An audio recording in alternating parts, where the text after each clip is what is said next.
JMC की दोस्तों, जैसे कि मैंने पहले एक्सप्लेन किया मैथ्यूज़ का chapters.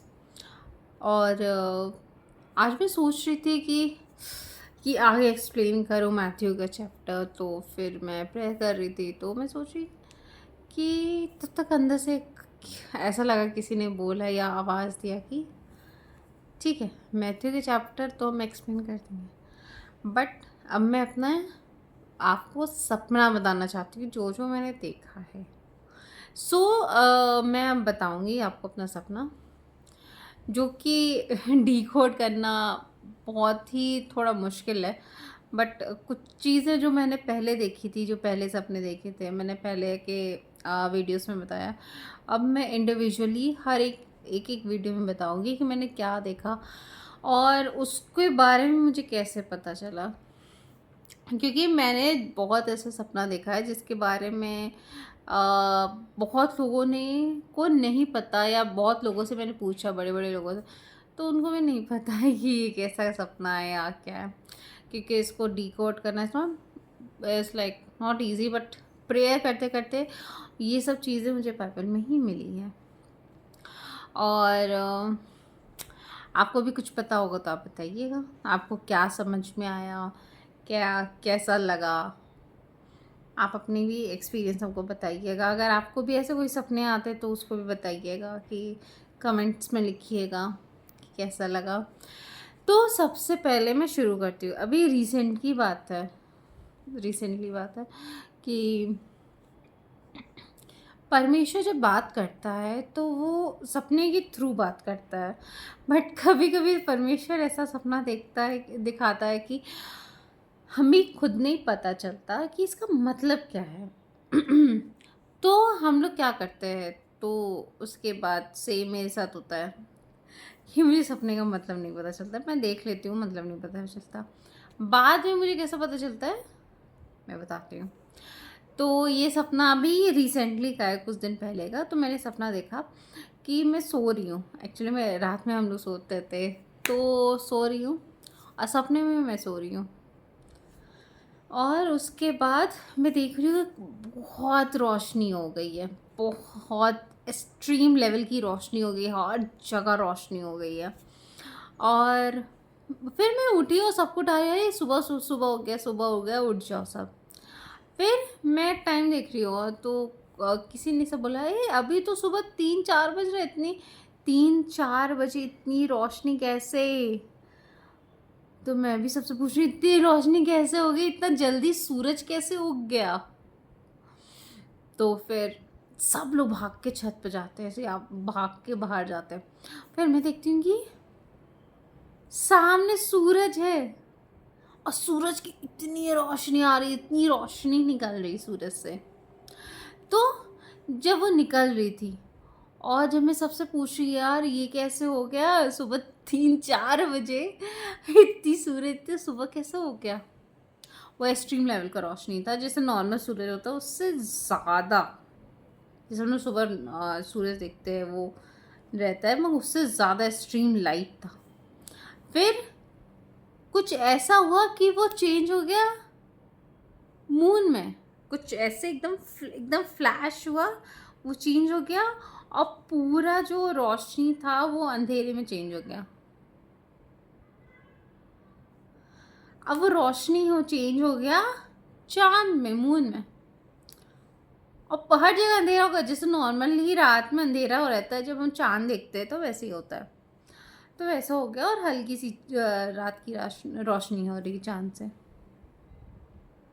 And it was like, ये कैसे हो गया, लाइक ये कैसे हो गया, अभी रोशनी थी, अभी सूरज मुझे दिख रहा है, और अभी रात हो गया, फिर अंधेरा हो गया, और चांद दिख रहा है अब दूसरे side.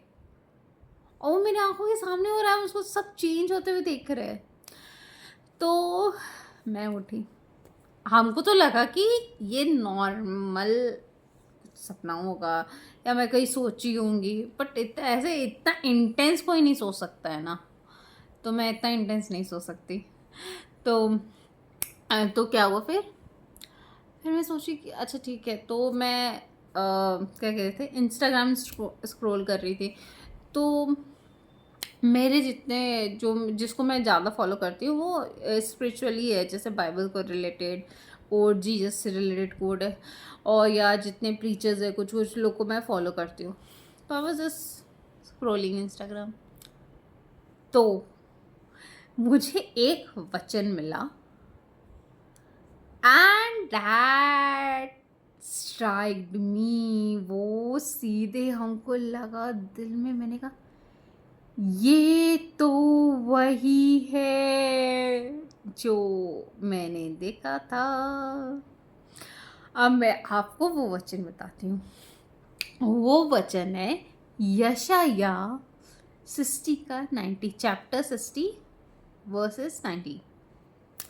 The sun shall be no more thy light by day, neither for brightness shall the moon give light into thee. But the Lord shall be into thee an everlasting light, and thy God thy glory.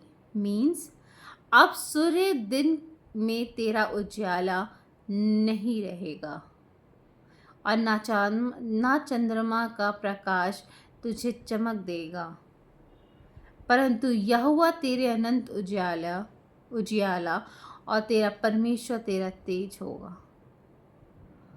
I was like ये क्या है उसमें, ये सामने वचन। अभी मैं सोच रही हूँ कि मैं नॉर्मल सा कुछ वो देखी हूँ, सपना आ रही है, ये क्या है इसका। फिर मैंने कहा चल इसका मीनिंग देखते हैं क्या आएगा। द सन, पहला है लाइन है, the sun shall no more thy light by day. इसका ये मतलब है कि it is a symbol of future reality, that natural light जो है, जो सन का भी हम लोग को ज़रूरत नहीं पड़ेगा आगे चल के। और क्योंकि because it reflects the perfect and complete presence of God, क्योंकि हम लोग परमेश्वर के रोशनी में, परमेश्वर के पावर में, परमेश्वर की छत्र छाया में आगे बढ़ेंगे। उसकी रोशनी हमें छत्र छाया और आगे बढ़ाएगी, जिससे हम बढ़ेंगे। जैसे कि इसका रेफरेंस है रेवलेशन चैप्टर 21-23 में, जैसे कि and the city had no need of the sun neither of the moon to shine in it, for the glory of the God did lighten it, and the lamp is the light thereof. Oh my God! So, कहाँ यशाया old testament और कहाँ revelation last chapter of new testament. So much connected. So इसका explanation ऐसे हिंदी में, यह इस बात का प्रतीक है कि जब परमेश्वर की उपस्थिति हमारे साथ पूर्ण रूप से होगी, तब हमें सूर्य जैसे भौतिक सूत्रों की ज़रूरत ही नहीं है। परमेश्वर का तेज और महिमा है, ये हमें सब कुछ सबसे प्रकाशित करेगा। Next, neither for the brightness shall the moon give in light into thee. Means, जैसे just like sun, moons will be not unnecessary चीज़ होगी। This speak of new spiritual order, ये परमेश्वर का नया आत्मिक ऑर्डर होगा। Way the God light is constant, जो परमेश्वर का लाइट है वो एकदम कांस्टेंट होगा। फिर इसका रेफरेंस मिलता है जकरिया में चैप्टर 14 वर्सेस 7 में, but it shall be one day which shall be known to the Lord, not day not light, but it shall come to pass that all the evening time it shall be light. Means, चंद्रमा का प्रकाश भी अब ज़रूरत नहीं रहेगा, क्योंकि परमेश्वर का प्रकाश दिन और रात बराबर बना रहेगा। परमेश्वर का तेज कभी घटता नहीं है, वह हर समय समान रूप से चमकता है। Next, but the Lord shall into thee an everlasting light. Means परमेश्वर, this is a central promise, ये सबसे महत्वपूर्ण central promise है। God himself will be our eternal unending light. His presence bring clarity, Joy, hope, guidance and forever. इसका reference हमें मिलता है John chapter 8 and 12 में।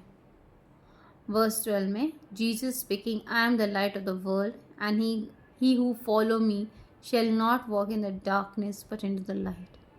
साम में मिलता है चैप्टर 27 वर्स 1 में, the Lord is my light and my salvation, whom shall I fear. यह सबसे बड़ी आशा है, परमेश्वर हमारे अनंत ज्योति होंगे। यीशु ने कहा, मैं जगत की ज्योति हूँ। परमेश्वर की उपस्थिति ही सच्चा प्रकाश, मार्गदर्शन और शांति देती है। लास्ट लाइन है, दाई गॉड दाई ग्लोरी।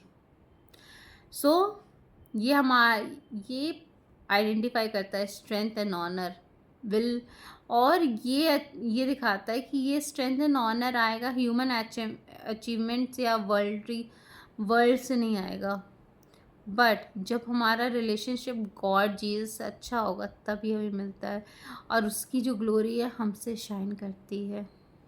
जैसे कि 1 कोरिन्थियो chapter 1 verse 31, let the one who boost in the Lord. Romans chapter 8 verse 30, those he justified he also glorified। तेज परमेश्वर का तेज होगा।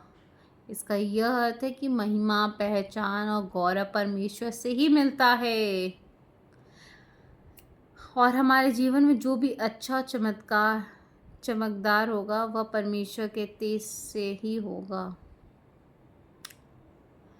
ओह माय गॉड, ये सब, और किसको कैसे हम लोग अपने जीवन में उपयोग करेंगे? जब हम अंधकार में हो, चाहे आत्मिक, मानसिक या हमारी फीलिंग, तो हमें सूर्य चंद्रमा की नहीं बल्कि परमेश्वर की ज्योति चाहिए।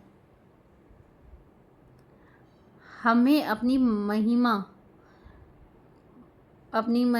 पहचान, उद्देश्य दुनिया में नहीं बल्कि परमेश्वर के संबंध के साथ खोजना चाहिए। हमें यह सीखना है कि ईश्वर की उपस्थिति पर्याप्त उपस्थिति देती है। Just imagine, I did so much research और उसके बाद मुझे ये चीज़ मिला, and I really love my lord. परमेश्वर क्या बोलना चाहता है, कैसे बोलता है, किस रूप में बोलता है। इतना अच्छा लगा आप सबको बता के, मेरे सब पहला सपना। मेरे ये तो अभी रिसेंट का है, अभी तो मैं रोज़ पर डे एक सपना अपना बताती जाऊंगी आपको, और उसका रेफरेंस वी विल फाइंड। अगर आपको भी मेरे सपने के बारे में कुछ और आप बोलना चाहते तो आप कमेंट सेक्शन में बोल सकते हैं, और ये शेयर करिए, लाइक करिए। फिर मिलते हैं। जय मसीह की।